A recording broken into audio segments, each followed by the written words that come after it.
This episode is a global human pep talk, and for that reason, we're going to get our intro out of the way and dive right in. Welcome to Viable Underdogs, where we try and teach you some cool stuff and hopefully encourage everyone to become a bit more sustainable. My name is John. The ever exhilarating Carlos is with me as well. This is episode number 15. Today we're giving the world a motivational speech, so the problem of sustainability will hopefully seem like something we are capable of tackling. Last episode, we talked about the fact that despite all the changes taking place, the actual impact we have had on the subject of sustainability is very little. Knowing this, it can be quite easy to fall into a trap of feeling overwhelmed and despaired. This problem seems insurmountable, and the thought that our species can overcome it can often appear like a pipe dream. It's easy for us to subconsciously admit defeat before we ever really get started.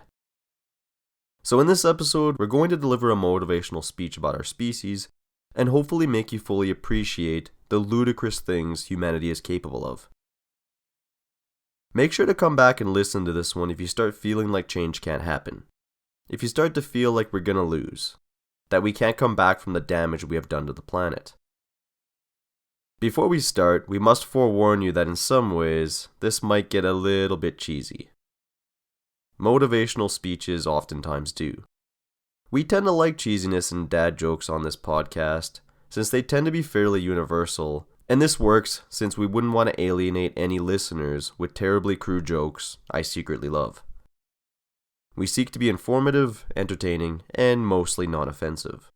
So yeah, we're kinda cheesy, and this episode we promise will be good, but definitely oozing with fromage. After all, who hasn't dreamt of being part of an epic training montage with Eye of the Tiger blaring in the background? In order to layer it on as thick as possible, we're gonna need some background music. Carlos, do we have anything that has an 80s feel to it? Maybe it makes us want to wear aviator sunglasses and play shirtless, glistening volleyball with the likes of Maverick and Iceman.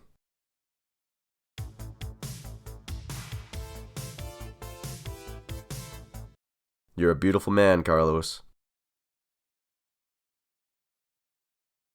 Humanity. Look at the pyramids in Egypt we engineered and constructed 5,000 years ago. Sometimes attributed to magic or even the help of advanced alien beings. Is it really that hard to believe that we did that? We take for granted that we see behemoth skyscrapers every day. The ancient Egyptians leave us in awe on what they could achieve with basic tools and ingenuity, but we should be equally in awe of ourselves right now for building crazy massive metropolises. Complex infrastructures requiring constant monitoring and fine-tuning of its electric grid, roadways, water, sewage, emergency services with highly trained personnel who exclusively deal in the management of catastrophe. Countless things that all work together to provide a way of life for millions of people. Our medicine is so far advanced, we have brought people back from the dead. We engage in a microscopic war against parasites that could annihilate us. And we are even entertaining scientific conversations talking about vastly increasing our lifespan, possibly indefinitely. Think about the metaphorical cojones on our species to spit in the Grim Reaper's face and scream, "Come at us, bro."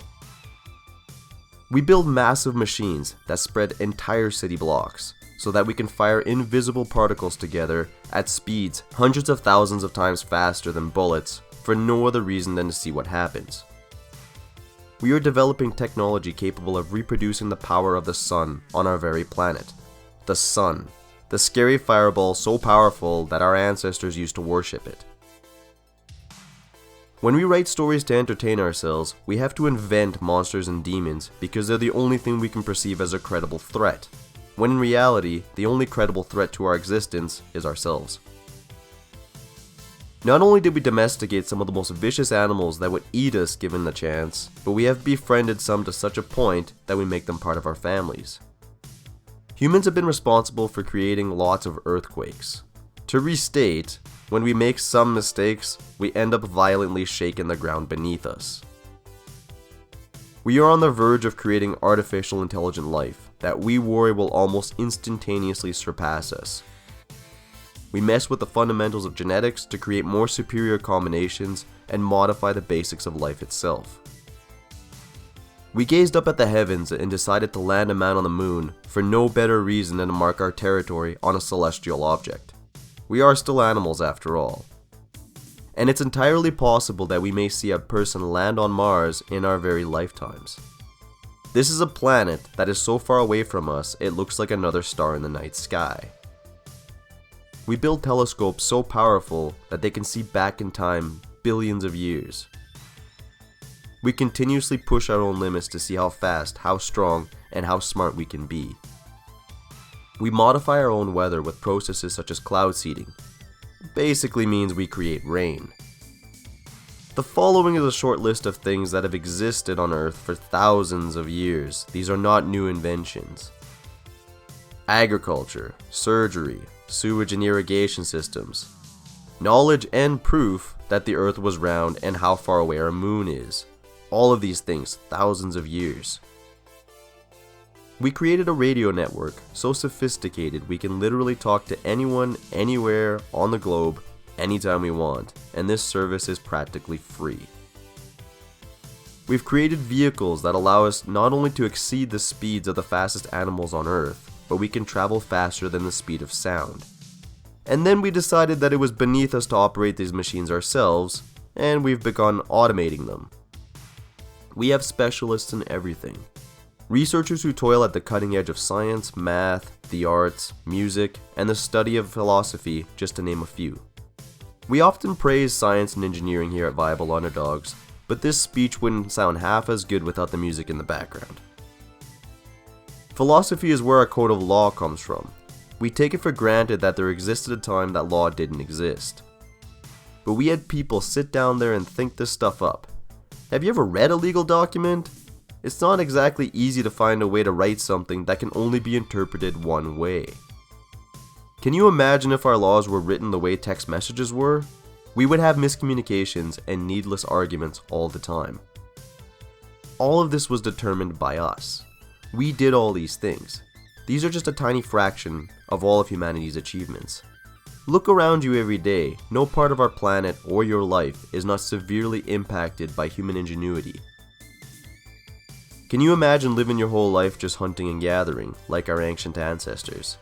Not ever having the joy of whatever hobby you enjoy the most. Globally, things are also trending for the better. We try to form global partnerships like the United Nations. Even if it has its limitations and problems, that's still something that would have been unthinkable prior to the 20th century. We have charities that try and benefit others. Many societies take care of their sick. As a species, we are slowly overcoming our biological urges of only protecting our small pack or tribe. We're developing more empathy and aware of things that happen at other ends of the globe, like when we send money and relief to neighboring nations following a disaster. We're hard on ourselves when we're not better than we are, but we forget who we were. Our current history is the first history not being slowly remembered for our ability to wage wars. All of what we talked about was discovered and created by our own ingenuity, the original framework provided by our ancestors who used rudimentary tools like spears. We have overcome an insane amount of challenges and adversity to be where we are today. We resurrect the dead, create and modify life, control the weather, predict the future, and bear witness to the birth of the universe. We rival the very powers we once attributed to ancient gods like Zeus. With this in mind, no problem should be seen as insurmountable, no challenge too great for humanity to overcome. We engage in the extreme and specialize in the impossible. We shape our planet and control our destiny. We endure and we continually excel.